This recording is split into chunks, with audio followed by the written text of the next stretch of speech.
और इस बीच एक बड़ी खबर आपको बताते हैं, जहां प्रधानमंत्री नरेंद्र मोदी समीक्षा बैठक कर रहे हैं बिपरजॉय तूफान को लेकर के। और इस बैठक में केंद्रीय गृह मंत्री अमित शाह भी मौजूद हैं। बिपरजॉय जिसके टकराने की गुजरात में संभावना 15 जून बताई जा रही है और इसकी वजह से कई ऐसे एरिया हैं जहां पर एनडीआरएफ की 7 से 8 टीमें तक तैनात कर दी गई हैं। इसके पहले हमने आपको तस्वीरें दिखाई रत्नागिरी महाराष्ट्र की कि किस तरीके से वहां पर हाई टाइड हुआ, लोग भागते हुए नजर आए हैं। लेकिन गुजरात की अगर बात करते हैं तो गुजरात में ऐसे कई जगह है जहां पर धारा 144 लगा दी गई है ताकि लोग वहां पर किसी भी तरीके से बीच तक ना पहुंच पाए और उन्हें वहां से पहले ही हटा दिया जाए। इसके अलावा अगर बात करते हैं तो देश के ऐसे कई अलग अन्य हिस्से हैं जहां पर यह बिपरजॉय तूफान बरपा सकता है। केरल की बात करें, महाराष्ट्र की बात करें, गुजरात की बात करें।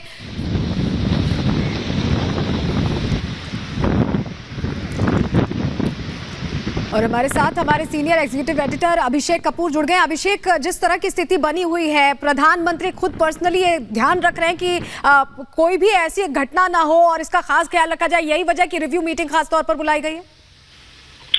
देखिए, प्रधानमंत्री देश के प्रधानमंत्री हैं। जब भी इस तरह की कोई आपदा सामने दिखती है वो इस तरह की रिव्यू मीटिंग, समीक्षा बैठक करते हैं। साइक्लोन अम्फन हो या साइक्लोन फनी हो, उससे पहले जो दोनों बंगाल की खाड़ी में आए थे, उड़ीसा और बंगाल को आहत करने की क्षमता थी। और गुजरात प्रधानमंत्री के साथ गृह मंत्रियों में दिख रहे हैं। उनके जो मुख्य सचिव हैं, प्रधान सचिव हैं प्रधानमंत्री पीके मिश्रा, वो भी गुजरात काडर के अधिकारी हैं। तो जैसे कहते हैं अंग्रेजी में, like the back of their hand, वो पूरी परिस्थिति को समझते हैं। गुजरात में क्योंकि दरियाई क्षेत्र का राज्य है, वहां पे हर दूसरे साल इस तरह के साइक्लोन आते हैं और उनका मुकाबला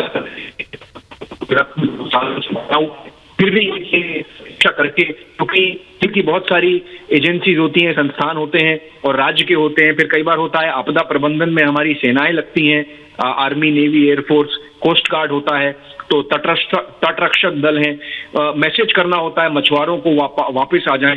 कच्छ, जहां पे ये साइक्लोन बिपरजॉय का लैंडफॉल जिसे होने वाला है, जमीन पर जब वो टकराएगा, करीब 150 घंटे की रफ्तार से हवाएं चलेंगी, उस टाइम पे जो वहां का इंफ्रास्ट्रक्चर है, वहां पे बहुत महत्वपूर्ण पोर्ट्स हैं। मुंद्रा पोर्ट है, कच्छ का कांडला पोर्ट है, तो वो इंफ्रास्ट्रक्चर और बहुत ही इंडस्ट्रियलाइज्ड एक जिला है कच्छ।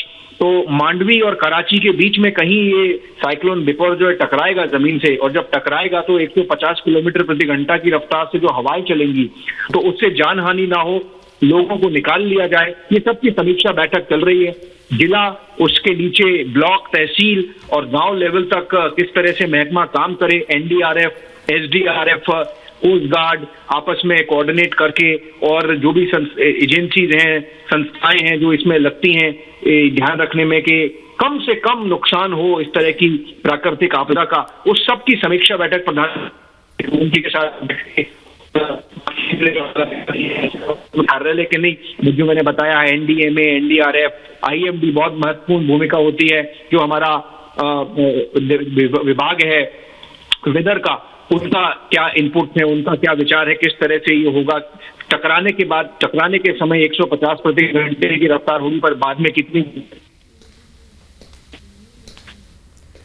बिल्कुल टकराने के बाद कितना नुकसान होता है, इसको लेकर पहले से ही तैयारी रखी जा रही। बहुत शुक्रिया अभिषेक कपूर हमारे साथ जुड़े थे, हमारे सीनियर एग्जीक्यूटिव एडिटर, जो जानकारी दे रहे थे। लेकिन ये जो तूफान है, ये मॉनसून से ठीक पहले आ गया है और इससे भारी कहीं ना कहीं संकट खड़ा हो गया, क्योंकि 150 किलोमीटर प्रति घंटे की रफ्तार से हवाएं चलने वाली, और यही वजह कि पहले से अलर्ट जारी करके तैयारियां पहले से पुख्ता रखी जा रही हैं।